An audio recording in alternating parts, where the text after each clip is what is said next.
Hello and welcome to On the Corner, the official podcast of pitcherlist.com. I'm your host, Eric Samulski, joined this Monday evening, by Nick Pollack. Nick, how are you doing on this Monday evening? What is happening? We had Grant Taylor news.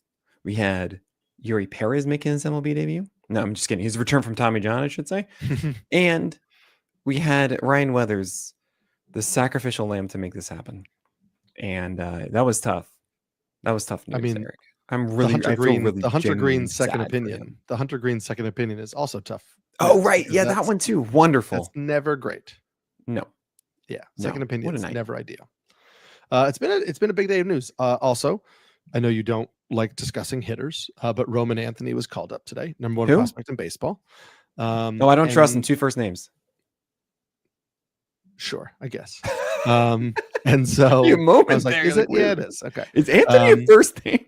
Yeah. I was like, Roman? But yeah. It is his actual first name. So yeah. But anyway, so that has led into, we were discussing, that's led into our theme for the day, which is MLB debuts. Yes. And so we're going to go through the list, and each tier is going to be named after an MLB debut. You think you have enough tiers in you, enough MLB debuts in you to get through 15 tiers. And they're all going to be pitchers. I trust that you do, because you say that you do, but yeah. I don't. I think it's crazy that you can remember 15 MLB debuts like that to reference and connect to a tier, but good for you. I'm gonna do this. Don't worry. I trust you. You are going to do this. So let's do this. We start with tier number 1. Number 1, Tarek Skubal. Number 2, Zach Wheeler. Number 3, Paul Skeens. Number 4, Garrett Crochet. Number 5, Jacob deGrom. Number 6, Max Fried. What's this tier called? Why is it called that? This is the Steven Strasburg tier. Because that was just the second he showed up, we just knew. That was one of the greatest debuts we've ever seen. We were just like, this is the truth. And that's what this tier is. Yep. Love all the guys in this tier. It is a testament to how much I swung and missed on some of my middle round pitchers, that I have a lot of teams where Max Fried is my SP2, and the pitching stats in those leagues are not doing all that well. Also, my ace in those leagues is often Michael King, and well, what are you gonna do? Oh, that's it, man. That one's one of the more. It was one of the sadder ones, because he was really being the Michael King that we wanted. I know. And then it was like, oh, he's just gonna miss this start, and now all of a sudden we don't really. Where has he even started throwing yet? We have no idea. I don't know. Did he vanish? He could be gone. I don't know where he is. Yeah. The ether. It is very sad. It's like Hamlet or something. Like the king is gone. We don't know what happened to him. Well, we know what happened to the king. Yeah, I know, but we will. I don't know who the brother would be in. Who the brother would be in this scenario? Is it Ryan Burgert? Is it Ryan? Oh no! Oh, the Burgert locker. Yeah, himself. Yes. Oh no! But yes, good pictures. One thing I do want to mention here is like Garrett Crochet, number 4. I was saying for a while, hey, sell, because I'm seeing 6.6 feet of extension. It had been for a while. I didn't really sound alarm bells at first, because, all right, whatever, that happens, maybe, and it should be okay, and just kept not working. And then all of a sudden, he got to 6.9, and the last start was 7.2 feet of extension. And I, this is where me as an analyst, I'm like, I've never seen that kind of recovery in season after it lasted for so long of not having it. So I don't know if it was Garrett Crochet just kind of being more amped for that start against the Yankees. And honestly, I mean, extension makes sense. That's half of a foot. You can be utilizing your bottom half more in one start, and then it returns after. I don't know. But I didn't think he had it in him still. So that's exciting. I'm taking off the sell him for 99 cents in the dollar, as I was saying before. I had talked to, I think it was Aaron Noah at the beginning of the season, or towards the beginning of the season, about the extension thing, and it isn't fully relevant to Crochet, because this was multiple starts for Crochet and everything. But Noah mentioned that like extension tends to change little by little. Mounds are different. All things like that. And then it was funny. I have a friend who works in baseball, and I'm not going to give away an organization or whatever, but he works in the minor league side, and he was telling me that like there was a big uproar among their minor league people that they actually sent video to the league in a minor league game because this pitcher was registering 7.5 feet of extension, and they were like, this is absurd. And they started watching the video and realizing that he wasn't actually pitching off the rubber. that when he was in his windup, he was getting extra inches toward home plate and was basically throwing illegal pitches for So most he of the was start. stepping, like his back foot was moving Yeah. forward and forward and forward. Yes. So he wasn't doing a Carter Capps thing. Right. Not a Carter Capps thing. And I was like, oh, that's interesting. It's like but they flagged it by looking at the extension. And they were like, that is an outrageous jump in extension. What could have happened? And so when you think about that with mounds and mound shapes being different, it does make sense that like you could see minor fluctuations. Yeah. Obviously the crochet thing was different, but I just think it's interesting for all of us pitching enthusiasts. Absolutely. Understand that like that little fluctuation in extension doesn't always have to raise alarm bells. If it's 8, 9, 10 starts, that's a very that's different one right. It took me I think like 5 or 6, but like okay. Yeah. And also was velocity down initially with it too. But that's changed too. So that's good about Garrett Crochet. Yes. And I still don't understand how Carter Capps ever allowed anything but strikeouts. Right. I don't get it. It was really fun, honestly, watching all these stupid swings though. It was an interesting time, Carter Capps. I remember that. And then I think he got hurt, which was unfortunate. Yeah. But yeah. Tier number 2 starts with number 7, Yoshinobu Yamamoto. Number 8, Logan Webb. Number 9, Chris Sale. Number 10, Joe Ryan. Number 11, Robbie Ray. Number 12, Brian Woo. Number 13, Carlos Rodon. What's this tier called? Why is it called that?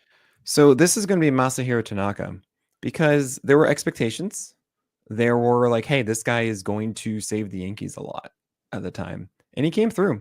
He really did. I mean, it was a solid debut through the spring. I remember actually one of the very first articles I ever wrote at Pitcher Gifts in 2014 was gifting up every single pitch he threw in his spring training debut.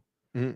And just talking about how the splitter looked, how the slider looked, the fastballs and everything like that. And he was exactly as advertised, Tanaka. So not a stud, but absolutely that number 2 that they relied on. So yeah, this is the Tanaka tier. Logan Webb in the top 10 is just like it's like a boomerang. Like it's incredible. We had him talking about, a couple years ago, it was Logan Webb is safe, right? That was when we had the illusion that pitchers were safe. Right. Logan Webb is 200 innings. He's safe. And then we went to, and Logan Webb's ceiling actually isn't that high. Logan Webb is kind of like around 20 to 25 because he doesn't really miss bats. He was fiddling with his pitch mix and, whatever. And now here we are. Logan Webb, your number 8 starter. Yeah, it is interesting that the hit per 9 hasn't changed despite getting more strikeouts than before, right? He's having fewer balls in play, but the same hits hit per 9, which is why, hey, look, 345 BABIP, what? And something I do want to mention there is the ICR isn't changing. So why are these, why is he getting that kind of bad luck? The defense for the Giants entering the year, I certainly said like, hey, look, Matt Chapman is there and Willie Adames is highly rated. Yeah, Adames is so bad defensively for the Giants that it really brings down that infield defense a bit. And I think that has something to do here with the hit per 9 for Webb. But I'm mentioning this because it's a 116 whip versus the 123 last year, but really the 107 is what we're hoping for in 2023. And I think that he can lower this. I think it should be under an 8 hit per 9 still for Webb, which means that the whip should be underneath 110. And this is a different pitcher from before for Webb. He's not just a sinker changeup guy with someone trying to find the rest of the mix. The sweeper has been fantastic for him. He even has some rare cutters at times as well.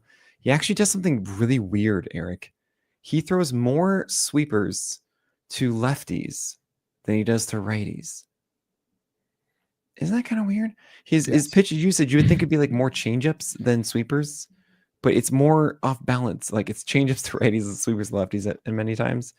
But regardless, he's figured out his arsenal better than ever. So I think the 116 whip gets better. He's top 10 easily.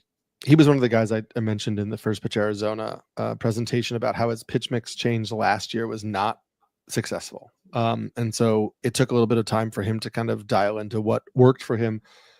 He seems to have found it, even if it's as unorthodox as you're suggesting. And then his teammate Robbie Ray obviously has been just really, really good. And we were big in on Robbie Ray at the start of the year.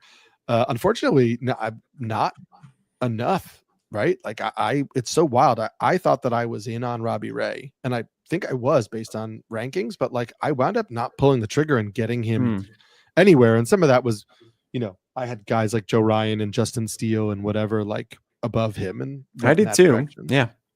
But yeah, Robbie Ray, I mean, has been a huge value for you and a really kind of steadying presence if you were able to get him in your drafts. Well, I mean, to me, he's a perfect example of everything that you talked about in that presentation of, look, it was what, April 25th or so, and Robbie Ray was looking terrible.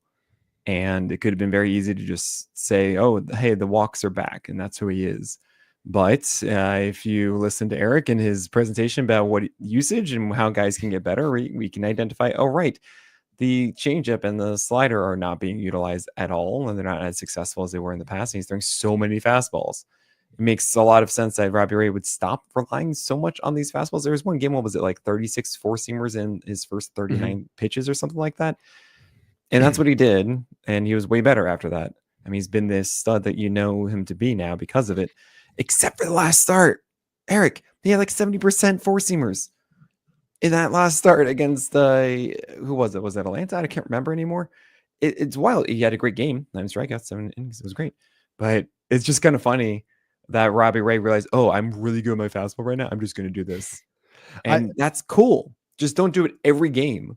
And the changeup is getting better too for him. So it really goes to show for me of the importance of recognizing the arsenal as a whole and having that conversation and not having the conversation about the ERA estimators of the first couple of weeks or something like that, or whatever. Just saying, great, what is it about the arsenal that is good and bad? And how can we envision the future and what kind of tweaks would you make? Like, would Gavin Williams ever get that stupid cutter?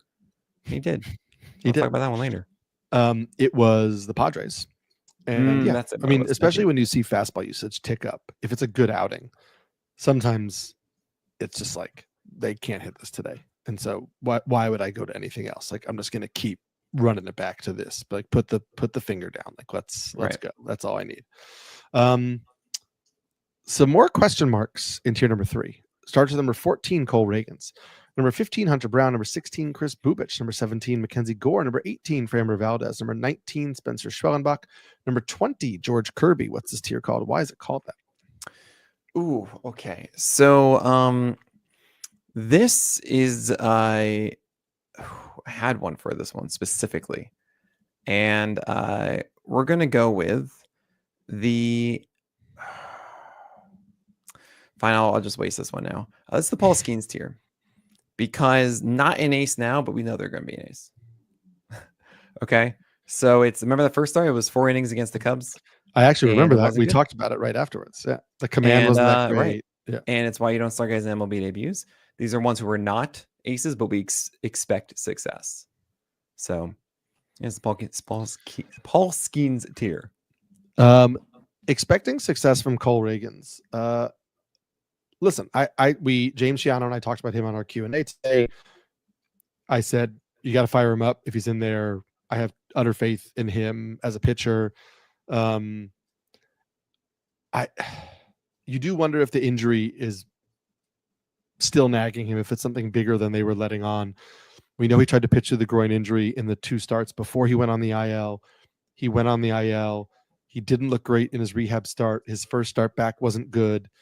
Also, the velocity is down, but it wasn't an arm injury. So does it have to do with pushing off? Like it's just, it's weird. Yeah. And you sometimes this is the case of I don't know what to do. And there he is. I wonder. That's all I got. If like, I'm kind of like, was he rushing back because Cameron was not that he thought he was going to lose his spot in the rotation, but like, did they rush him back because they're like on the fringes of the playoff race? Like, I just don't know why. I don't know what's going on. He wasn't fully healthy. It's so interesting. To be fair, in the last outing, his velocity was fine until it wasn't. Right, it wasn't like it was just down the entire time. It was good, and then it wasn't. And it could have been something that they felt he was fine, and then he just wasn't at all. Yeah. Anyway, we still believe in the talent of Cole Reagans, and I think if he is out there, there were people in our chat talking about dropping him or trading him. I wouldn't be doing either of those things. A, because don't drop him, and B, because you're not going to get fair value for him while he's dealing with whatever he's dealing with. He's very talented. His teammate Chris Bubich is very talented. There's some question marks there in terms of we have seen a lot of pitchers who struggle when their rhythm and their schedule gets toyed with. Yeah. And, him getting pushed back 3 days and then also having to start against the Yankees too, on top of that. But like, not all pitchers respond really well to like, hey, we're going to give you 8 days off. Hey, we're going to give you 10 days off. Hey, we're going to give you 6 the next time. Like, maybe he will. I'm not saying he's not going to respond, but it is something to watch for, because not every pitcher responds really well to their workload and their schedule being toyed with. Absolutely. And then George Kirby, I listened to your First Pitch podcast discussing it. And so I just want you to basically just regurgitate what you said. Just let the people know it was so good about that last start.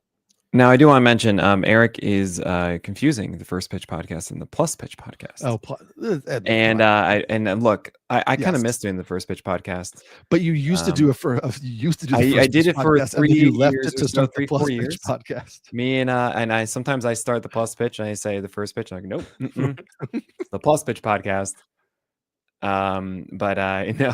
Yeah, I talked about it with Kirby. He had a fantastic game. The slider finally got away and actually tunneled off of the fastballs, as opposed to just like, here's the fastball. Sorry, here's the slider for a strike, whatever. I do like the fact that his sinker and four seamer are upstairs. I still don't want him to be like a 50% zone rate four seamer. I want it to be like a 35, 40%, but that's just me, because the swing rates are so high on those four seamers. But this obviously is better George Kirby. Now, I don't think he's actually going to be inside of that top 10, top 15 as many of us had as him in the preseason. I think I eventually settled around like 20-ish, because I see Kirby as more of a Holly. Like, I know 14 Ks, like, how could you do that? And that's like, all right, fine, 20. But I don't know. I think that George Kirby isn't really a big whiff guy. And the four seamer itself isn't supposed to be this big whiff pitch, but the locations of it is what gets it. So I don't know. He's going to be reliable. He should be, at least. And that's cool. And I look at everyone else. I'm like, oh, right. Top 20 is a lot more sustainable and safe. It gets much more dicey pretty quickly into tier 4. Good home park works in his favor as well, too. Absolutely. Moving into tier number 4. Starts with number 21, Dylan Cease. Number 22, Freddie Peralta. Number 23, Jack Flaherty. Number 24, Sonny Gray. Number 25, Spencer Strider. Number 26, Jesus Luzardo. What's this tier called? Why is it called that? Oh, man. This is the Michael Kopech debut tier. Do you remember that debut? No, actually. So Michael Kopech was looking great, and then he started throwing softer. It was like 93 all of a sudden, or like at first it was like 96. So I'm really excited, but like, hey, we're expecting to see like 99 and something, but fine, 96. And then it was like 93, and I think we saw a 91 in there, and we're all like, oh, is he okay? And no, he wasn't. He had to go get Tommy John. So I feel like that's the cherry bomb. You get both sides of it here. Is this because of Spencer Strider? Well, yeah, this is the cherry bomb too. It's Dylan Cease. Yeah. It's Freddie Peralta. It's Jack Flaherty, Sonny Gray, Jesus Luzardo. Like, these are the super sweet or blow up a bit. And yeah, Spencer Strider is, I mean, he's not the Michael Kopech thing. I understand the joke that you're saying here, but it's more that, yeah, we don't know exactly what we're going to get moving forward. And we feel like it should be good. Like, these guys should be productive for us the rest of the year. But there is that fear that maybe he's going to be, I don't know, maybe it's going to be pretty bad soon. Yeah. The Strider thing is so interesting. I mean, you and I, again, we chatted about it, in the preseason. And I said, if Strider is back in May, what if we don't get typical Spencer Strider until July? He was back and then he got hurt again, but we are seeing right now that this is not the same dude. And what's interesting to me is in the preseason, we talked about, the command will be the last thing to come back. And while the command still does need to improve, I wasn't banking on him continuing to be 2+ ticks down. Yeah. I really messed up on that one. It's really tough. I don't think I bank in that enough. I mean, I think that's why I'm learning a little bit here. It's hard because there are only so many to choose every year. And in some seasons they're completely fine and they are great, and that's cool. Like Tarek Skubal coming back. I know it wasn't TJS exactly, but like it was pretty severe, and he's great, right? Right. And we And told ourselves the narrative, or some people told themselves the narrative in the spring. Well, it's internal brace. It's not full Tommy John. And right, and maybe we that are learning a little bit we're more learning about what that that. is and all of that, right? Brian Mook had that, and he's okay. And Rasmussen's back to his velocity. There's also, I mean, you want to look at Tommy John stuff of who is the number one concern for actually being back to themselves this year with Tommy John, even though they pitched 3 times last year. Oh, you mean DeGrom? DeGrom. And Right. DeGrom's over 70 innings right now, and he Right. has like a 2 ERA with a sub-1 whip. Also interesting, 26% Giolito carry. was internal brace, and even though Right. Giolito hasn't been good, the velocity hasn't Velocity's been at a concern. 94, right? Yeah. 93, 94. So it's I do need to bake in more of an understanding of there's a chance it doesn't work, which essentially means you won't get him.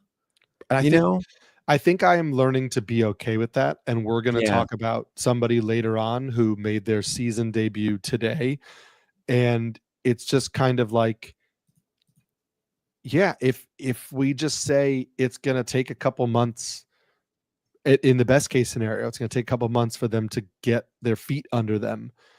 It maybe just isn't worth the gamble, because I think we're also learning that like the Skubal situation where he came back and was better, is maybe not as common as we would like to believe. I mean, again, that wasn't TJS / internal brace. I believe that Yes. was like a flexor It strain. was a flexor. Yeah. Was something along those lines? It wasn't quite. I can't remember what it was. But I will mention at the very least, like Cole Reagan's in his 1.5 or whatever came back and he was throwing harder. But and then he was lower than he worked on in the offseason, and then came back and was better. But right, it's not right away. Yeah, and, Skubal was flexor tendon surgery. Okay. And the typical recovery time for that surgery is 6 to 8 months. So not proper. It's not as intensive. Yeah. But yeah, so I mean, this is kind of what I'm learning now about it, and it's such a weird sample size too of how many have gone through it. So it's just, what do we do? Not to mention, I mean, injuries are just, there are many opinions, and it's hard to really figure out exactly the right one. It's look at this year's injury crop, right? You have Corbin Burns, you have now it's Michael King is on there too. You have Hunter Green. You have Shane McClanahan. Nope, not okay after his. And many more, which are on my thing that I should Jared be Jones, right, Blake Snell, Jared Jones, Grayson Rodriguez, Snell, Glasnow. Yep. I mean, some of these are like, that's not too shocking, I guess. Right. But and then you have a lot of the, hey, this Logan guy's Gilbert. throwing a lot. This guy's throwing a lot harder in the spring. Zebby Matthews, Ryan Weathers, Logan Gilbert. And that has led to injuries for all of those guys. Oh man. So I'm just not allowed to get excited is what it is, guys. I just, I can't. Or you can get excited about somebody because they look great, and then they can throw 2 total stinkers, like Jesus Luzardo, who is at 26 here. And I'm actually happy. I just want to say I'm happy that you kept him in this general range, because I think that I know how bad those 2 starts were. I think everybody has totally thrown out what he did in the start of the season and said, well, this is Jesus Luzardo. So this is kind of who he is. And because the first starts were connected to tangible changes with the pitch mix change, and an approach change in general, like I'm not throwing that out and just saying, oh, well, he clearly wasn't that good. Sure, maybe he wasn't that good, but also he's not just a 4.4 ERA pitcher, because that's where he's sitting right now. Like, what if he's a 3.7 guy, which is what he's been for the vast majority of his career? Like, I still think it's fine to have him around 30. And sure, if he puts up 3-4 stinkers, then you're kind of like, okay, maybe it was a mirage, but it was tied to a very clear change that led to improved results. Well, I try as much as I can to not swing so much on 2 straight games, unless it's something inside of the arsenal that feels so very real that is directing it, right? or in both ways. That is like declining velocity and just this guy looks lost and there's nothing there, right? With Luzardo, watching both of those games, I still don't understand why he threw 2 middle away fastballs to Rhys Hoskins for 6 total runs. That's 2 home runs off of that. And then also against the Jays, honestly, like watching the Jays, I just feel like, oh man, like a lot of it was that. And yeah, he didn't establish at bats as well as he had before. There are a lot of waste pitches. He got behind guys. He didn't locate good fastballs as he had before and all that kind of stuff. And it just kind of cascaded. Also, the Jays are really good against lefties. But I think to myself constantly of the context of when success or failure happens. Like, we shouldn't shift so much on one outing. Like, if we think to ourselves, if this went well with good luck, how would we feel? Right? And if we're being swayed heavily by that, then that's a problem, I think. That's like, no, hold on a second. We don't have a full understanding of it. So watching this, I didn't feel that, hey, the velocity was way off. It wasn't. Hey, he doesn't have that sweeper. That was a big thing. That was a tangible change. That's not the case. Right? Yeah, guys have bad days. Right. You know, like that happens. It doesn't mean that now all of a sudden, as you're saying, all the skill set's gone. So there's so many times I can take the easy way out. You know, with many rankings, I can take the easy way out all the time.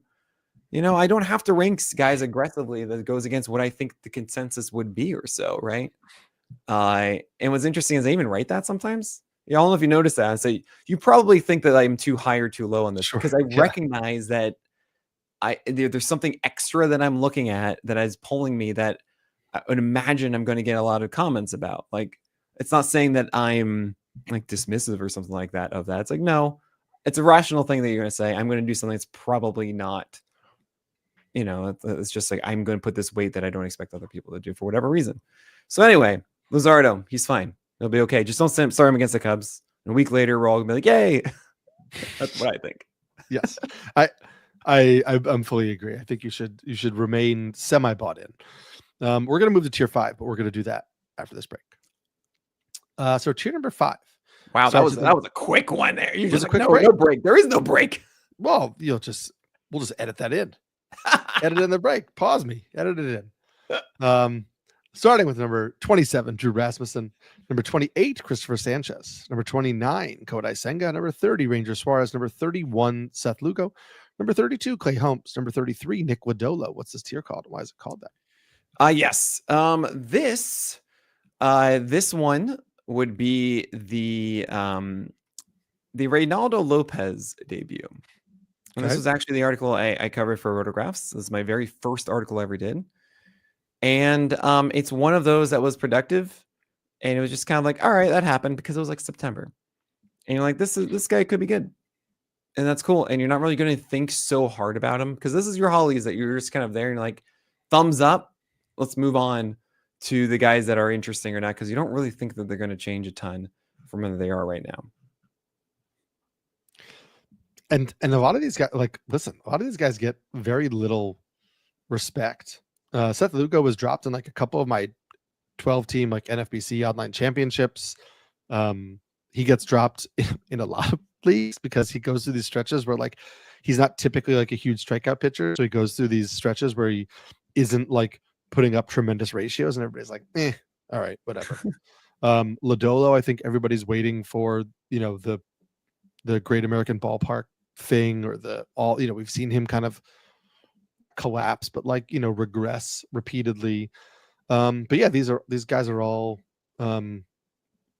Ranger Suarez, man. Yeah, these guys are all pitchers I'd love to have on all my teams, basically. Yeah, these are just stable, commanding well, like should go 6 innings. These are your stable Hollies who really shouldn't be striking out 8, 9, 10 guys every game. Sometimes they'll have those games and it's like, oh, awesome, that's great. But yeah, they aren't potential aces going to ace unless everything just keeps going well for them in an unsustainable way. Yeah. I just want you to point out before we get to this, because this is the section before tier 6 where you had a little note in the article. Oh, I do every time now. I leave it every time. So yeah, we haven't discussed it on the podcast yet. I see. So, oh, I shouldn't have that as this week I finally may change it, but I do want to mention that this, okay. So I'm more aggressive when it comes to my rankings in 30, 40, 50 this year, because essentially past that tier of the Hollies, yeah, you have your Matthew Boyd and your Griffin Canning and Merrill Kelly, sure. But with the wire as it is right now, it's important to go after the ones that are maybe more uh, questionable of sustainability, but could iron it out quickly, because you have to try and find that SP5, 6, 7 that you don't want to deal with the wire anymore. And the way that the landscape is right now, there are a lot of guys who are very similar in that they all have similar floors and stuff, and it's worthy for you to go and try and get the ones who can actually have the ceiling of being inside the top 30. And it does mean that there are some lesser proven ones. There are ones that haven't quite done it yet at this point. But the thing is, none of them really are like your studs at this point that are going to work out, or so that's the earlier tiers. Now we're getting to the point of, yeah, you got to take more chances, make mistakes, get messy. It's just how the landscape is this year, because you have like 30 or 40 of these guys. And the difference between like rank 40 versus rank 70 is not nearly as large as it has been in the past. It's been an interesting way of. Yeah, what is that? I'm hearing these noises, Eric. It was a weird noise. It was like I don't know if that was like the monitor on my phone. Who knows, man? That was so wild. My phone just started playing noise. It's been a weird. This has been, I think, the crucial point of the season, right? That like a lot of the top guys, there've been some injuries, but enough of the top guys have hit. But this ranking of like the guys in like the mid 30s to like 50 something, that like cluster of the guys who are like your SP4, SP5, whatever. I think this has been the key of like, did you hit on these early in the season or not? And that has really determined how good your pitching staff has been. Like if you took gambles on guys like, Dustin May or Tyler McGill or Jack Leiter, or I'm trying to think of some guys that are lower, Sandy Alcantara, right? Those guys that like haven't really hit. And if you weren't able to scoop up some of the guys that had really strong starts to the year, like you're still probably looking, you're still probably searching, and you're, playing the streaming game, which has not been a great game to be playing this year. And so it's certainly tough.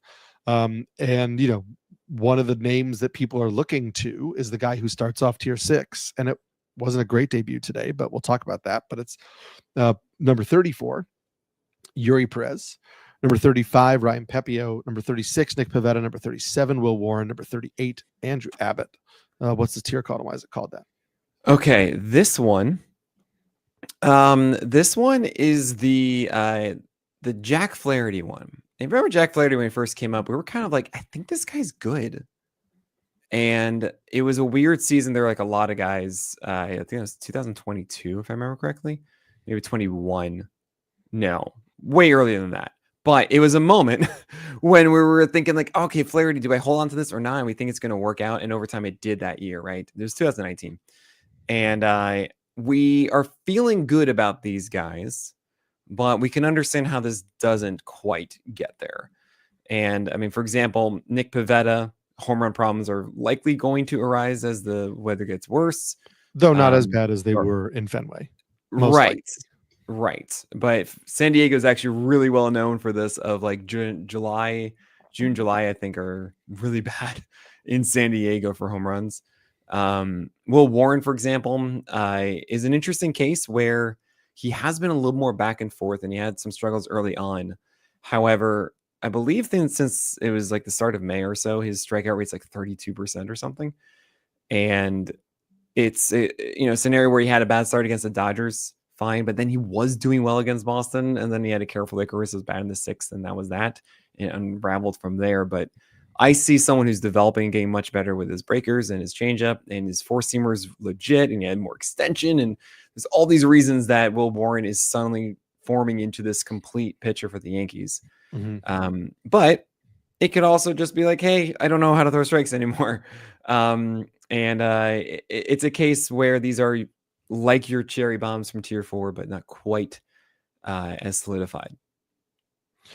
Yeah, and I was slow moving on Abbott myself. Like we talked about him a bunch, like trying to figure out, hey, what is it? He's like 30 spots down. It could be the case. But to your point, like you said in the write-up, like the fastball is pretty good in 93 right now, and there's a good change and a good breaker. And like, what more do you want? I mean, maybe I was overrating the home park thing. Maybe I was just slow to move because Great American. I don't know. You watch him, and also the four-seamer metrics aren't great, and like right. Sometimes like, how is this really working? Nothing. Yeah, nothing is like, oh, that's it. That's the thing. That's the standout thing. And that. But again, we talked about this a little bit last week, so I'm not going to belabor the point. But like, this isn't a guy who came out of nowhere. His minor league stats are good, and he missed bats in the minor leagues too. And so at some point, you need to kind of break down the wall in your brain that goes, he maybe just knows how to get guys out. And I understand that, like, for logical people like you and I who want to see how the components how does he do to it? The success, you're like, I know that he does it, but how does he do it? And if I can't figure out how he does it, it boggles my mind, and I don't get on board quick enough. And I was so into Andrew Abbott before he got promoted and before I really watched him pitch, because I was like, this dude is tearing up the minors. Sure. And then honestly, but then first month, but then like, Connor Phillips did the same thing for the Reds. But anyway, I was like, but then I saw him pitch, and I was like, I actually don't know that this lasts. And it has. And and I got to own that. And then the Yuri Perez thing, I alluded to at the beginning, and we talked about it, like he was the one where it's like, okay, you're not going to find a more talented pitcher making a debut at this point in the season, like just in terms of pure raw stuff. And so I understand the inclination to say Yuri Perez could fix my rotation, not by being my ace, but if I add Yuri Perez and he's my SP4, this could like really raise the floor of my rotation.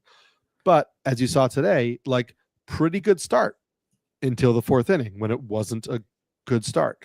And, the command wasn't great, wasn't terrible, but it wasn't great. The velocity was good. But that's the nature of things coming off of these injuries. And we talked about how the Marlins, probably aren't going to push him really deep into games. He's probably just going to be a 5-inning guy, maybe 6 if he's efficient. So there could be a lot of 4 innings for Yuri Perez until like August. And that makes it really tough, because if he's on, sure, 5 innings, 2 hits, 7 strikeouts. But when are you going to get that guy? And if you get that guy one start, is that guy going to come out the mound to the next start? It's really tough. Yeah, he's so good.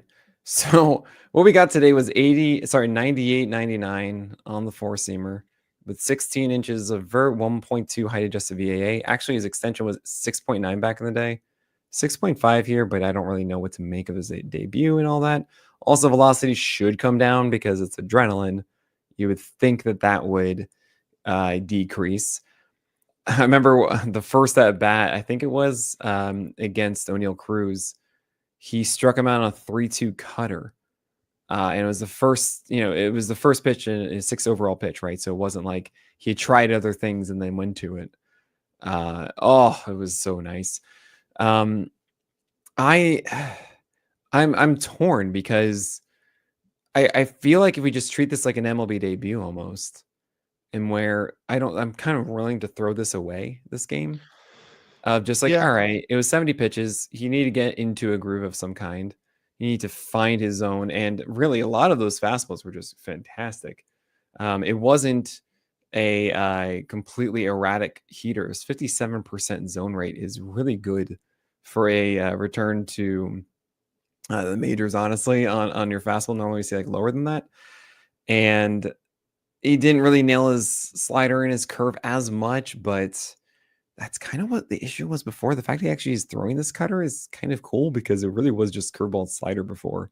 Yeah. There's also singers in there as well. Those had decent strike rates. Like, to me, what he's doing, if he's just in the zone enough, should just be effective regardless, right? I'll have to watch that inning to see really what happened in that fourth. But it's a case where I don't think that rostering Eury is going to hurt you. Like, you're not going to be like, oh no, I can't believe I fell for this with Perez. It's just this is legit stuff across the board, and it's going to be that way. But right, how good is it going to be? I mean, I have Rasmussen at like 26 right now. It's just I think it's a good comparison. It's what's the ceiling. I think like I can see myself putting in bids for Eury Perez in formats like NFBC where he is now eligible, right? But they will be small because I think the ceiling of a pitcher coming off of injury on a bad team where the win chances in general were going to be low, and then you keep a likely innings limit on him. So now you're getting a pitcher on a bad team who's probably only going to go 5 innings most nights.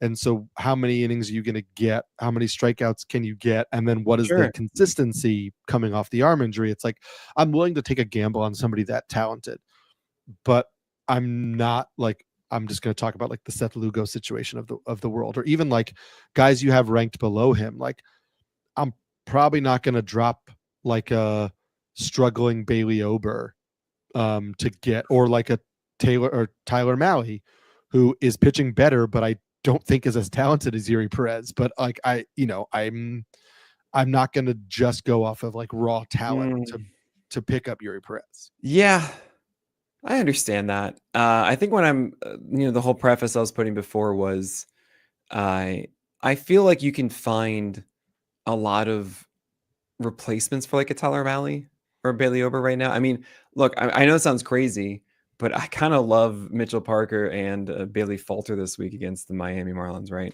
Yeah, as lefties, right? And it's a matter of, do you want to try to do that every week? Yes. If right. Obviously, those guys aren't going to replace Bailey Ober and Tyler Mahle as a whole. Absolutely. What I'm saying is, yeah, you can go either way with it, right? I even mentioned before, like, cool, 40 to 70, not too far off, all of that. Those guys, O'Malley and Ober, certainly don't have the I still think there is a higher ceiling with Perez, even though you're talking to me about the innings being limited and everything like that. I think we're kind of seeing it with Drew Rasmussen, who's very efficient, and it's still a very good pitcher every single time. And Eury, I'm trying to get his name right. It's Eury Perez is certainly capable of just obliterating a team. And I really want to emphasize that.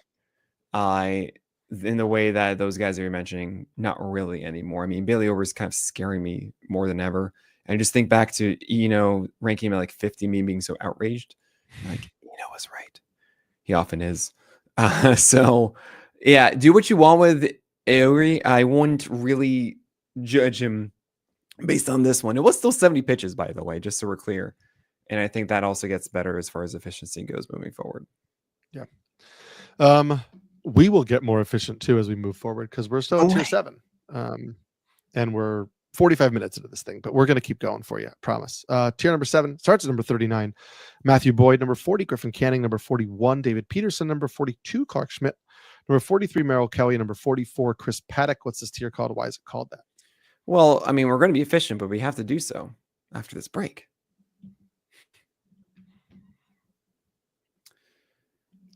So this that was a long break. It was because you froze on me. Your camera froze and it was weird. It was so long.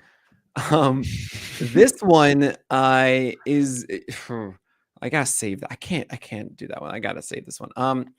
This is going to be the Jameson Taillon tier. Because when Jameson Taillon made his debut, it was exciting. It was cool, but it wasn't a stud. He wasn't actually a stud until he learned the slider later on. And that's when we kind of get excited about Jameson Taillon. But it was fine. It was like, all right, cool. I can go with this. I'm going to keep starting him. It's all right. And that's what this tier is. These are ones that I feel fine with going 6 innings constantly. Surprised you didn't pull from this tier of, say, like David Peterson, Griffin Canning. Griffin Canning, I he's the list feature today because he deserves more respect from me. He took down the Diamondbacks, he took down the Cubs, he took down the Yankees, and he had this bad game in the rain against the White Sox. And I was just kind of like, yeah, this is probably going to disrupt him. And I don't want to do this anymore. And then he just destroyed the Dodgers. And I just go, what? That slider, I guess, just is that much better. He is really good at avoiding the heart of the zone with that pitch down like how he was last year. He's better at featuring his fastball upstairs, and the changeup is working better. He's getting more drop on that. Same with the slider. Yeah, all right, Griffin Canning, I'm buying it now. Congrats. Yeah, these are all guys who are like quote unquote boring, but have pitched relatively well, even after like a mishap here or there.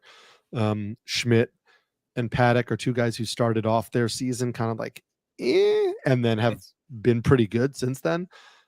Peterson, Canning have had like a rough start mixed in, but these like the boring guys that are, it's deep enough into the year now where at some point you just buy that it may not last forever, but right now it's lasting enough that they deserve a little bit of our trust. Yeah.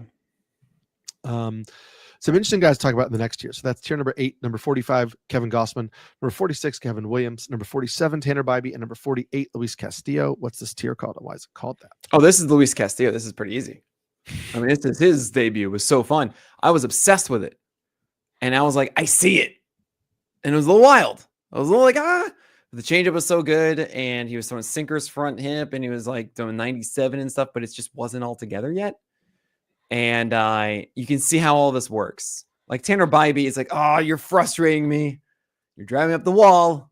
But at least he had a better outing last time. He commanded the edges better. Kevin Gossman lost the splitters last time. Okay, maybe I'll come back. Gavin Williams. I mean, what do you got on Gavin Williams here, Eric? I know that you really want him to be to let the fastball ride a little bit more. I think they're clearly trying to diminish the fastball a little bit because the cutter is becoming a much bigger pitch for him and he can command it. And that's why we loved it from the start. Yeah. Now we're seeing the sinker mix in a little bit more. I just think that there is a fear, and I believe rightly so, that Gavin Williams doesn't really command the fastball well. And so having him rely on it regularly is not the best thing. And so if he is able to throw strikes with the cutter and the sinker and land in the zone, that the fastball will play up as a strike pitch or the swing and miss pitch. But it's not a pitch, even if he throws it for a strike, it's not always like commanded really well, right? And you've talked about the difference between like control and command a lot. Sure. Like it might be in the zone, but it might miss by 3 or 4 inches. Oh yeah. And if you are trying to do that early in the count, that's not exactly great. If you're doing it with 2 strikes and you can miss up and out, that gives you a little bit more freedom. So I like the direction that Gavin Williams is going in, but I think we have come to realize in watching this and in seeing how long it's taking him to make certain adjustments too, he's still figuring it out as a pitcher too. He's a guy with really good natural skill who I think is still learning how to get out MLB hitters and learning how to adjust and learning who he is as a pitcher. And it's honestly it might not be that much different than what we saw from Hunter Brown. And I understand the arsenal is different from Hunter Brown and it's deeper. And I'm not suggesting they're the same pitcher.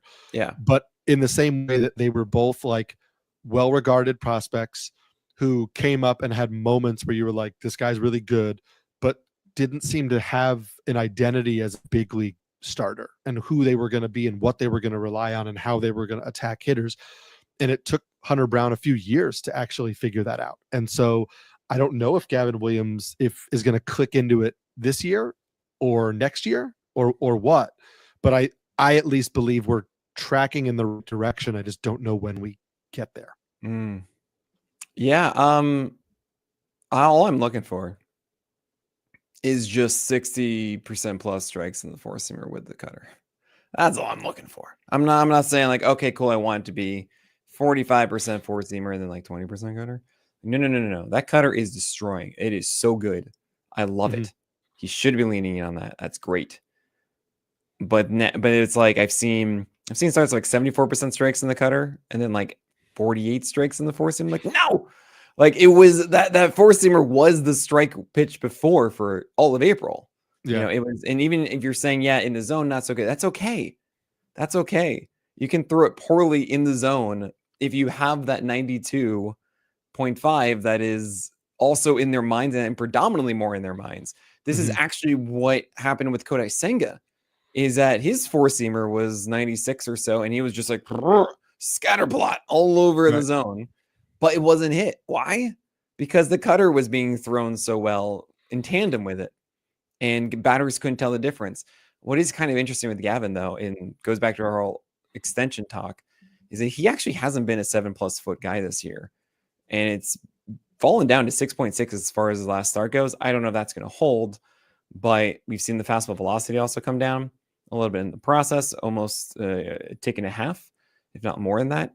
And I am curious if there's something involved with that too. Maybe there's something different about throwing this cutter that's like, hey, I got to change myself a little too. Cutter and the sinker. You're throwing two different fastball variations that may impact how you're gripping and throwing your So he's an interesting one. At any rate, I love this. I love the cutter. We need something. We need something else now to support that. Before it was, we like the fastball. We need something to support that. Now we've got the cutter. We need something to support that. So I have to think at some point in the near future, this comes together. And also what's nice is that right now, as he is figuring out this cutter or figuring out everything else, the cutter is putting him in a position where it's not bad. It's not like destroying you, but oh no, it's a 4.5 ERA, whatever. 6 innings, 300 runs. Like, that's fine. It's so minimal as on the whole week to week spectrum of things. That's fine. And we'll get through that. I think it's a good situation to be in for Gavin. I'm really curious to see how this develops. Yeah. And the Bibee thing, just because it's his teammate, it's just deja vu in those two starts. I mean, like looked much better in those two starts than he had previously, was pitching well into the 7th inning. The last outing, home run. I don't know how they kept him in. Well, I know how he kept him in. Bullpen was overrun or something like that. Yeah, well, I mean, when you watch the Guardians in the playoffs last year, their bullpen just hit a wall. Like those guys were on fumes because they were being used all the time. And Bibee is your ace, and at some point you got to let your ace get you deep into games. Though this most recent outing, he was at 76 pitches, 77 pitches going into the 7th inning. So like that was a different story, that you were obviously keeping him in the game. I think of the previous one where he allowed like 2 home runs against the Yankees, and it was like over 100 pitches or so at that point by the end of it. That's what I'm thinking of, not the most recent one. I apologize. Sure. Yeah. And that I think is the same situation. It's still just like I don't think you can continue to, you can't keep and I say this as a Red Sox fan too, watching this Red Sox bullpen all the time. Like you can't keep pulling starters in the 5th inning or early in the 6th inning and having your bullpen eat up 4 innings every night all season long and expect that bullpen to continue clicking at the end of the year. Like at some point you got to let your starters get through. But yes, this last one, I mean, Bibee was like at under 80 pitches. He gave up a legitimate single to Yainer Diaz. The single that moved Yainer Diaz to third was a 66 mile an hour, like inside out shot by Jake Myers, which got him to third. Then you got a stolen base. And then you had could have been strike 3 call to Cam Smith. That wasn't, and was the right call. It was a little bit off the plate, but it was a good curve. They went back to it again, and it was a double to the gap that tied the game. And it's just like, that's just those the breaks, but it was not as bad an outing as it was. Maybe leaning into the sweeper more recently has been good for Bibee. I'll be writing about that on Wednesday over at NBC Sports, so make sure you check that out. I haven't yet done the research to see if it has been good for him, so we'll do that tomorrow and we'll see. Tier number 9 is next up. Starts number 49, Bailey Ober. Number 50, Zach Eflin. Number 51, Jameson Taillon. Number 52, Shane Baz. Number 53, Michael Wacha. What's this tier called? Why is it called that? This is the one of that random Pirates pitcher you don't remember, because it's just like, oh, I guess that was all right. You're going to forget about it next year. Mike Burrows? Sure, you could say it's that one. Yeah, just any of them. You can say that, because the thing is like, okay, this was kind of something that was maybe actionable. And look, Eflin and Taillon and Wacha and Ober are all here, and I didn't know where to put Shane Baz. I didn't know because I was like, I need to put him above Waka, but I can't put him in the other tier. Yeah. And I just landed here because I feel like Boz should be performing better than he is. And also, maybe he just doesn't. So here we go. 5 strong innings for Boz tonight against the Red Sox. I know you did the rankings prior to that. And then the 6th inning, leadoff walk to Devers. Abraham Toro hit by pitch. Struck out Trevor Story, but then was pulled from the game because there were a bunch of lefties coming up. And the lefty reliever, Garrett Clevenger, gave up a 2-run double, which then made Boz have 3 earned runs in 5 1/3. Oh man, so he has a 1 earned run before that. Oh, yeah, when it was Lakerists. And the 1 earned run before that was Marcelo Meyer got him for a ground ball double, but then there was an infield single and a double play which scored the run, but the double play and there was a double play and a ground out. So it was like one legitimate hit, an infield single and an infield ground out scored a run, and then the other 2 runs came off a reliever. After admittedly, like, listen, starting the inning with a walk and a hit by pitch is on you. Like that's absolutely the command leaving him. But we're slowly starting to figure it out with Boz. But listen, you know who's on the other side of that? Your boy Brian Bay was not even on the list. I know. I'm just not my boy anymore. It's so frustrating. At some point, I do wonder. We talked about this in the preseason because we just weren't sure if they were going to toy around with anybody innings wise. But Shane Boz has minor league options. Shane Boz is fast approaching his professional season high in innings pitched. Good. Let him go through it. He's got to get there. They probably will. The question just becomes, and again, this doesn't affect the rankings right now. Just something to think about long term. They may very well let him go. And then when he's at 130, 140 innings, they are no longer in playoff contention. They may say, "Hey, thanks for your year. Like we're done for this year, and we'll see what you got next year." And that's just a reality that we may need to accept. But no, I think at this point he's in the rotation. He will stay in the rotation unless he pitches himself out of it. And I think we're slowly moving toward him kind of righting the ship a little bit. Yeah, something I do want to mention a lot about when it comes to innings is I don't care about innings when I get past, like, I don't know, ranking 30, 35, especially this year, because a lot of those guys you're past the point of, hey, I'm holding on to this guy for the entire year. And especially we're at Boz now, which is after 50. It's like, if you have any of these guys who are productive for the next month for you, you are ecstatic. You know, these are not just the shape of the landscape is like, hey, I'm happy if I have 3 starters that I feel like I'm holding on to right now for the rest of the season because there have been all these injuries, everything that happens, so on and so forth. So it's why I'm being as aggressive as I am with a lot of these, because you want to get out of that situation. Right. And you should be happy with someone who's outside the top 50 if it's Boz, if he's productive for 2 months after. And whatever happens in August, okay, cool. But there are certain guys that I am more aggressive on where I think, hey, they should start the whole year. And I do think they will be better in a couple weeks or so versus some that are like, hey, you're doing great right now, and I don't know where you're going to be in a month. So it's really hard to balance those. As far as Boz goes, curveball command in this one doesn't look to actually have been very good. It was over the plate, but like kind of just there, and it worked out for him. But that has actually been the thing that's been a little weird for me in the last couple with Boz. Four-seamer is amazing. I mean, really, it is very good right now, especially his locations of it. But the curveball itself isn't that underneath, down and in town, as I like to say. And the changeup neither is kind of floated a lot in this one. So there's still even elements inside what he throws that he could be better on. But any signs of like tipping or all that kind of stuff, that's just out the window now. He fixed that. Agreed. Tier number 10 starts with number 54, Sawyer Gibson-Long. Number 55, Shane Smith. Number 56, Cade Horton. Number 57, Landon Rupp. Number 58, Dustin May. Number 59, Tyler Mahle. And number 60, Matthew Liberatore. What's the tier called? Why is it called that? This is the Brandon Finnegan tier. Man, I've thought about that name in a while. Yeah. Okay. So I guess it really isn't a debut, but it's like it was him going 12 strikeouts or so the first week of the season. And he kind of acted like it was a debut. It was for the Reds. And everyone's like, whoa, whoa, whoa. So is this what we do now? Is this it? And I was like, well, I don't really know, guys.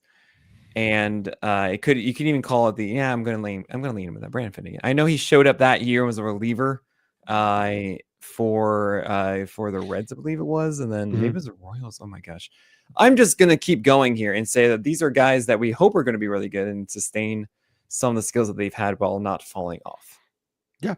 I like a lot of these I find a lot of these guys to be interesting. I think the Cade Horton situation is so unique.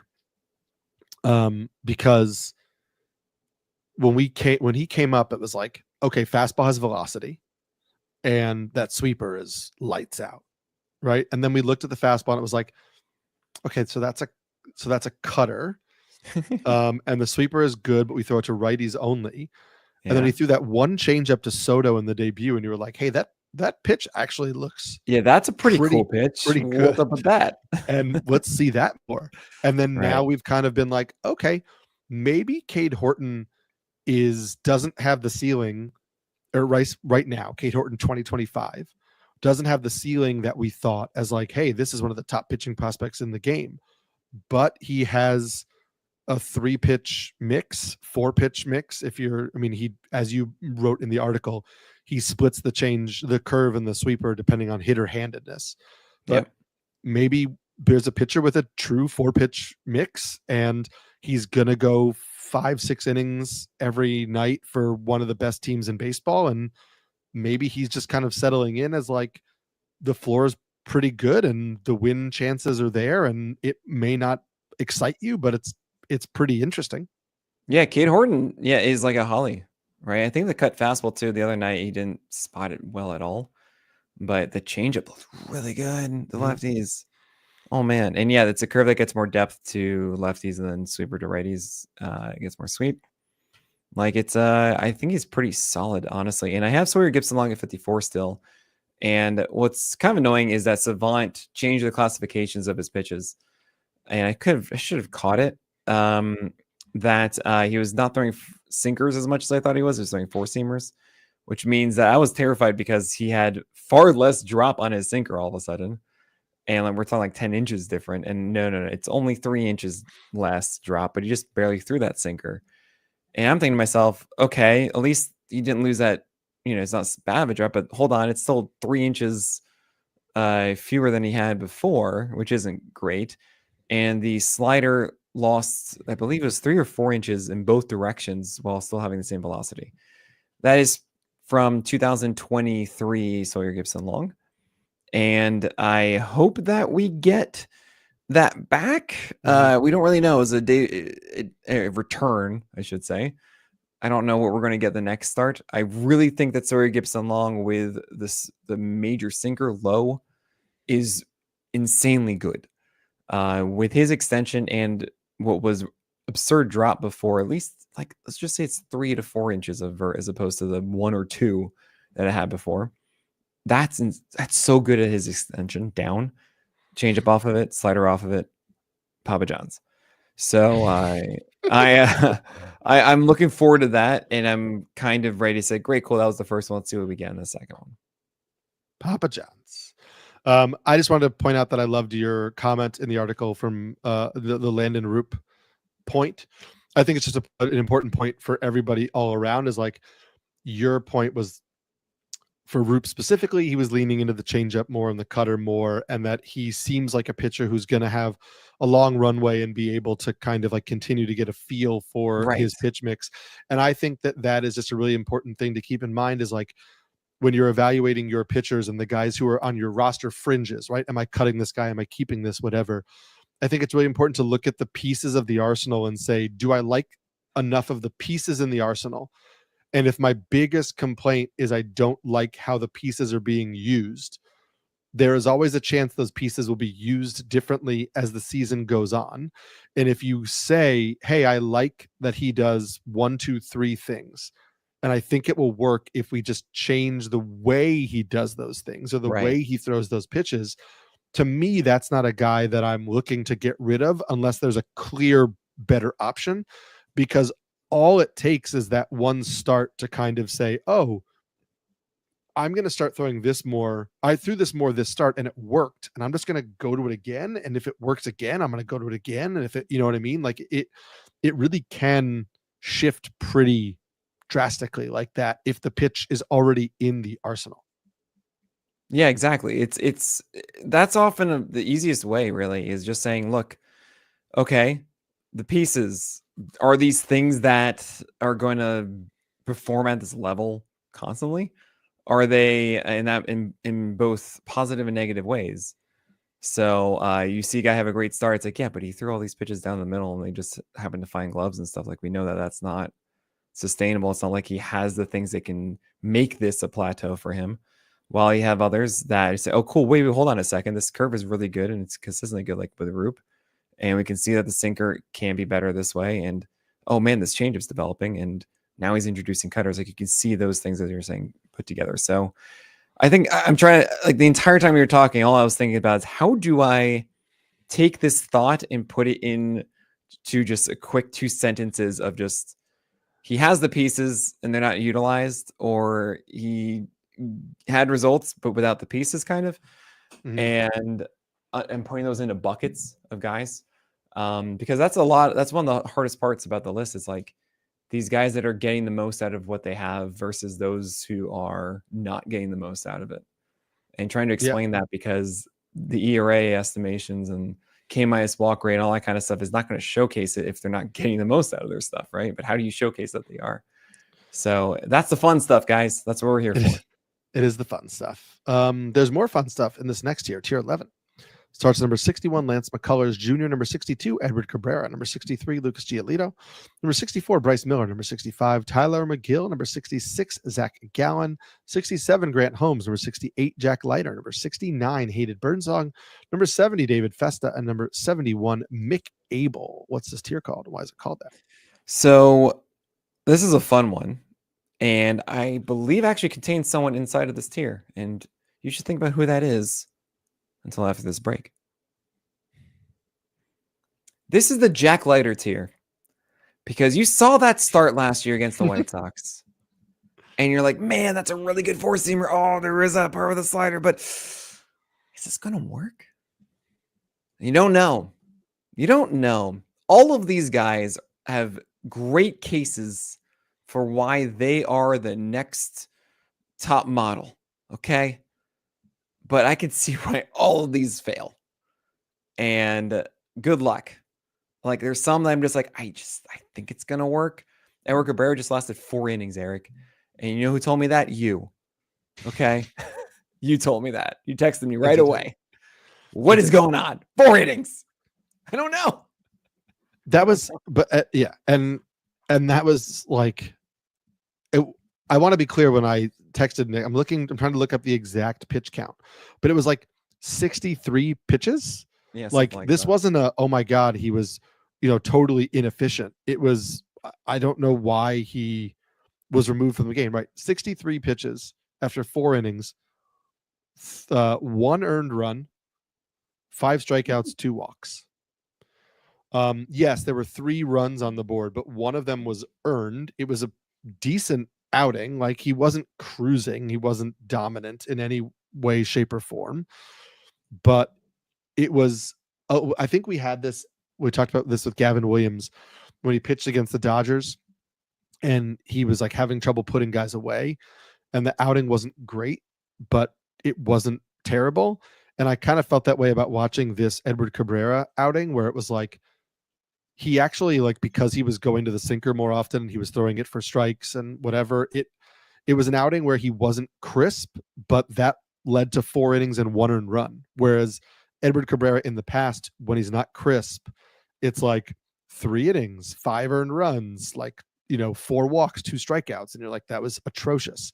And so that's why I'm still a believer in Edward Cabrera. I just think the floor is a little bit safe, or the floor is a little bit higher with this new arm angle and the movement on the sinker and the curve and the approach changes, which I wrote about. And so I still have concerns about, like, how deep is he going to go into games? Are they going to get him any wins?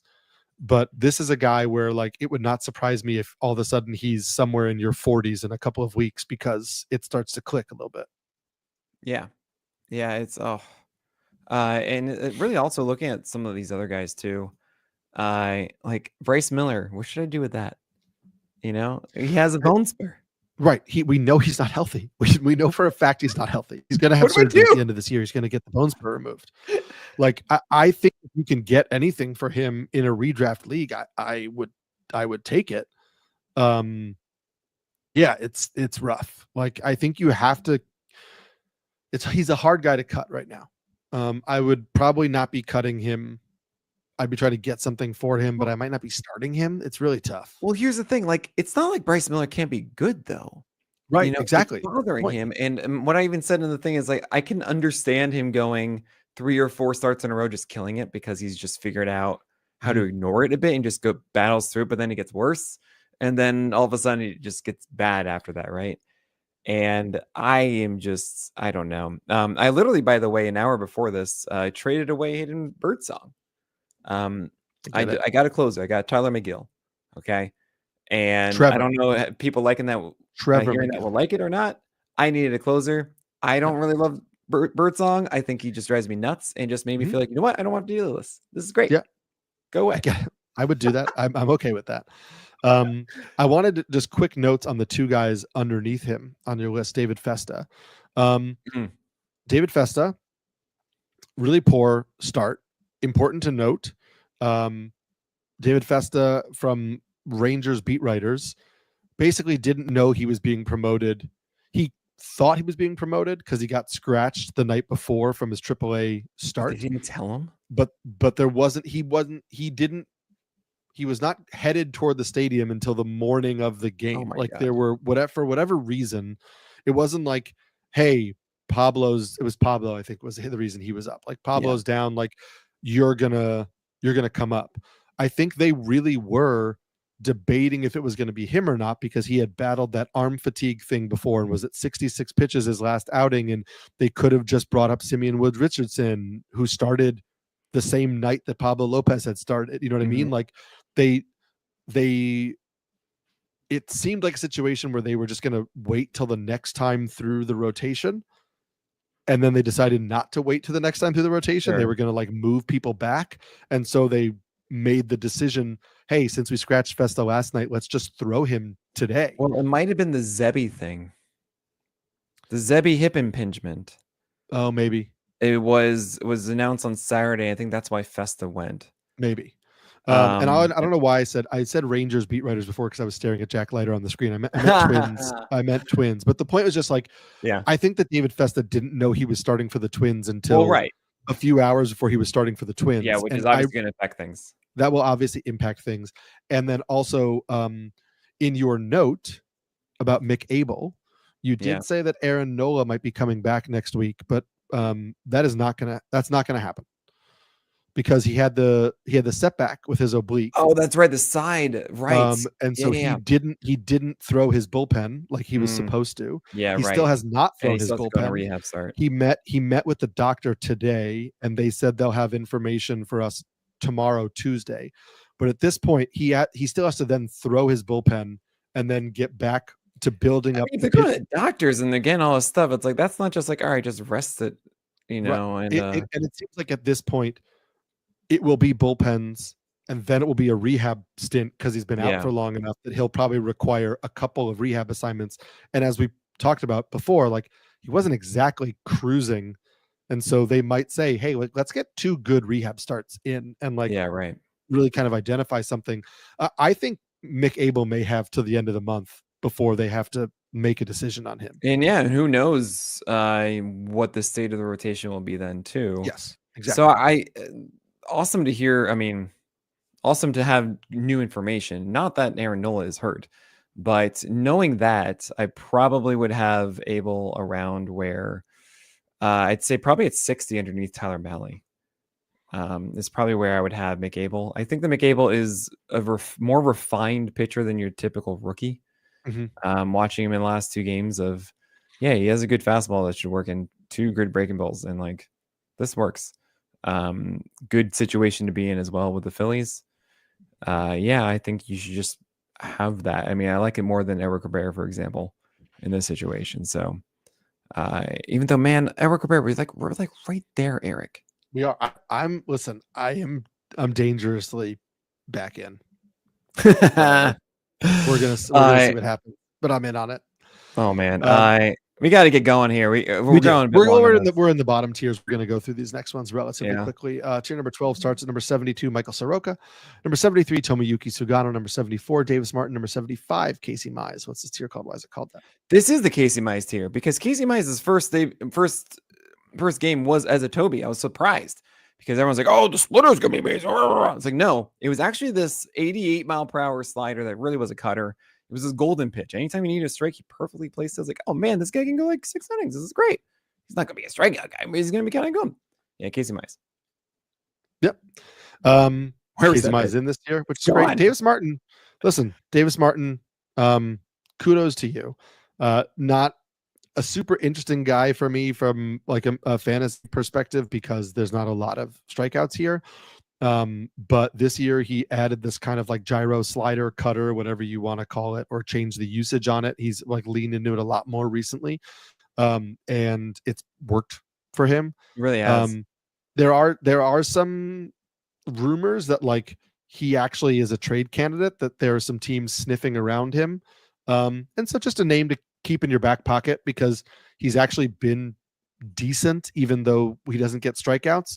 But if you have a decent ratio pitcher who doesn't get strikeouts, who's pitching on some team that's not the White Sox, it might become a little more interesting in fantasy purpose. It's honestly, some of the pitcher staff members in the chat were like Davis Martin. I was like, I don't really think the ceiling is that high. I'm not going to go for this. And no, he's performed much better recently. With 4 of his last 5 starts have been 2 earned runs or fewer with at least 6 innings. And the only bad one was 4 earned runs in 6 innings against the Orioles with the 1 whip in that game. So that really is showcasing the kick change being effective as well. That cutter really working around properly. It is a little bit more exciting right now with Davis Martin. And I feel like I should have been a little bit more in on it prior, but yeah, he's looking a lot better. I mean, between Shane Smith and Davis Martin, it's like I kind of wish Shane Smith's cool, man. I know, but I'm just saying I kind of wish some of these guys were on different teams because I'm I kind of like what you're doing. And like I just don't like your situation at all. But who knows? Adrian Hauser looking really good. Tier number 13 starts with number 76, Sandy Alcantara. Number 77, Luis L. Ortiz. Number 78, Kyle Harrison. Number 79, Ben Brown. Number 80, Taj Bradley. Number 81, Noah Cameron. And number 82, Justin Robleski. What's this tier called? Why is it called that? This is the Zebby Matthews one. So last year it was like, hey, this could be kind of interesting. But you saw that wasn't the full mix that we wanted it to be. It wasn't the most overpowering thing. And you can write all the narratives you want about like, hey, this is going to work now. This is going to be great. Go get this. And he was good for 3 starts, and he was terrible. And it's the feeling I get with these guys, unfortunately, that I could very well convince myself to go in and it's just not going to work out. And Taj Bradley is a perfect example of like 2 amazing starts. And right, of course, he doesn't have good consistent command, and bam, he destroys you in the last one against the Marlins. So yeah, that's this tier. Did you see what Justin Robleski did though, Eric? Did you see this? I did not. When you think of Justin Robleski, what do you think of? Do you know what he threw? I mean, like an overhyped Dodgers pitcher. So just to give a heads up here, 60% four-seamer usage last year for Robleski, and nothing in his arsenal over 13% usage otherwise. Okay, that's what we got from Robleski last year, and the velocity on that fastball like 95. And earlier in the year, what we saw from him was let me see here. It was again 46% usage, 93 on the fastball, whatever. Against St. Louis, only 12 of those four-seamers thrown, and they were at 97, Eric. They were at 97, but only 12 of those thrown. He was throwing cutters, he was throwing sliders, he was throwing sinkers, curveballs, changeups, all those at least 9 thrown. What? This was a completely different pitcher than I saw before. It was kind of great. And I'm just thinking to myself, wait a second. Am I like super in on Rabolski now?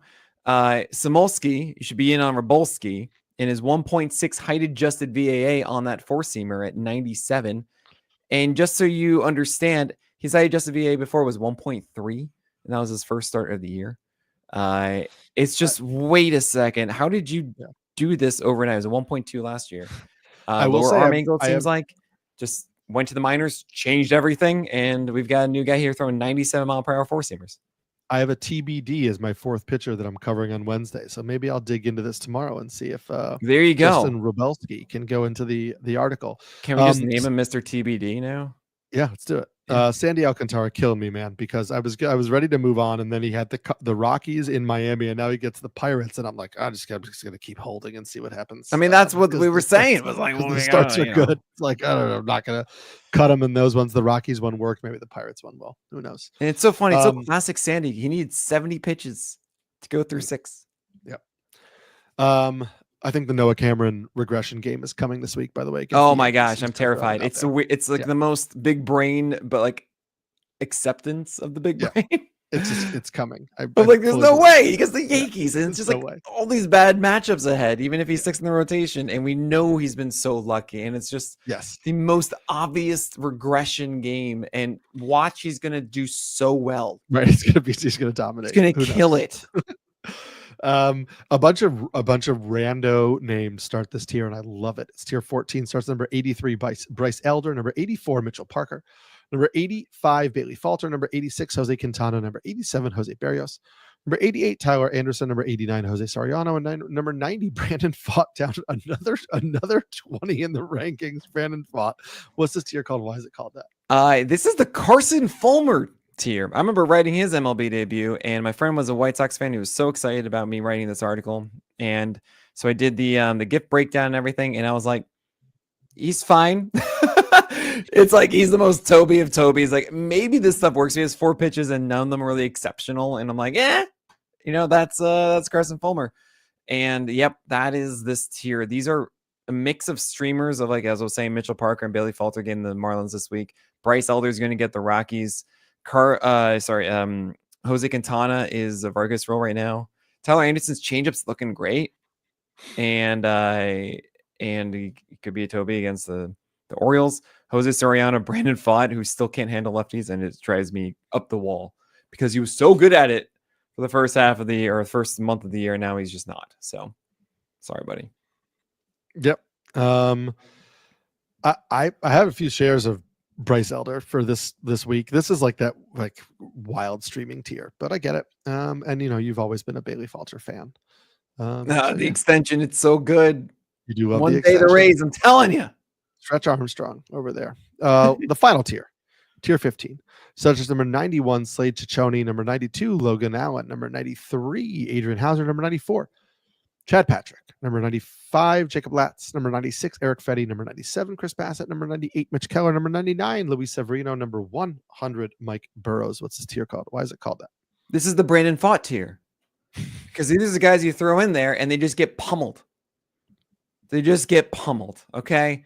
And then they come back like, maybe this is it for this guy. And then he gets pummeled again. It's like you go against the 3 top offenses and he's going to get pummeled. Now, really, this is the tier of, you have some random streams in here. You have some like, okay, I don't know. Is it Slade Ciccone? No, I think it says Ciccone. Or I thought it was Ciccone. And then when I was in Cleveland, I was talking, one of the assistant GM went to my college. He's younger than me, but he said Ciccone, and I was like, okay, just gonna go with that. I'm assuming you're right. Well, him and Logan Allen both get the Reds. Okay, so that's the Reds carpet. Adrian Hauser, I gotta say, is just a pleasure watching this happen. After, you remember me in the preseason, I was like, the Rangers are going to let Adrian Hauser win. This is an NRI. They should take advantage of this because he's throwing 2 ticks harder. And he's at 7 feet of extension, and this will work. This will be innings, is what they need. And they let him go, and no other team went for him, save for the White Sox for some reason. And was he doing exactly that? He's at 94, really 94.8, like 95. Good extension, throwing strikes. It's working. So cool. Chad Patrick's cutter is really good. Jacob Latz, you don't even know who that is. The Latz dance is what I like to say. 94-95 with a legit changeup from the left side for the Athletics. Thing is, he's been in relief, and it was like 3 innings or so. They threw at 60 pitches. It's 3.1. He had 7 Ks though and 10 outs, and he should get another one with against the White Sox. Actually, I believe this is for the Rangers. I apologize, not the Athletics. It's Jacob. Yeah, I was gonna say, wasn't Latz with the Rangers? Jacob Latz and Jacob Lopez. I mean, come on, how can I not confuse those two? Jacob Latz is the Rangers, and Evaldi doesn't look to be coming back this week, so he'll get the White Sox. And so let's say it's like 70, 75 pitches if he does it. The one negative I got to mention here is his changeup has been so erratic in the pen. So many missed arm side as a lefty out of the zone, but the start that we saw was really good down. So if you can replicate that, do Blake Snell blueprint with a 4-seamer and changeup against from the left side, we know that works in the majors, especially against the White Sox. Yep. I will say, like, I'm in on Ciccone, relatively speaking. 6-pitch mix. I like the fastball. I think the breakers are going to get a little more consistent. I know that was something that they were working on when they brought him in from Arizona, was like not only locations but pitch counts and things like that. And so I've taken some gambles, and I love that you talked about they moved Latz into the rotation, because I just want to at some point, like the Dodgers, hey man, I think Ben Kasparius will be a pretty good starter. I know. And he was a starter in the minor leagues, and I know he wants to start because he told me. So I mean, it's to be fair, I want to. We have all these options. We're gonna make the playoffs. We don't really care. We're just surviving. Yes, and to be fair, he did say he wants to do what is best for the team, but he also said in his mind he believes that he's still a starting pitcher, and he would like to be a starting pitcher. Every single pitcher wants to be a starting pitcher. Relievers are just failed starters. All right, Grant Taylor. Again, of course, there are some that really embrace, and that's really cool. And I'm not saying bringing it around back to Grant Taylor, who you loved in spring, who's now a reliever for the White Sox. That's so fun. Yeah, he is going to be completely wild. He went 2 for 9 strikes in that video I showed, but my gosh, he is your extension boy. He throws 99. It's so hard for guy, like, especially with an extension guy who's just completely over the top like this, where it's like you don't know. It's just going straight down. You don't get any sort of sideways help of what is coming. It's just straight down. Ugh. Grant Taylor is so stupid. I hope we get some good camera angles for him. I'm excited to watch that. But that, I think, is it, Eric.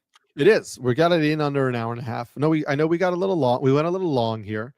But we had a lot to say in those early ones. I hope that I know we talked some strategy and general pitching philosophy in this one, because we had a little bit more time at night, and hopefully all of you found that interesting and exciting and helpful. And we'll be back again to do it again for you next time. I am Eric Samulski, Pelican. I'm Nick Pollack, the Lion. And I'm just gonna go to bed right now.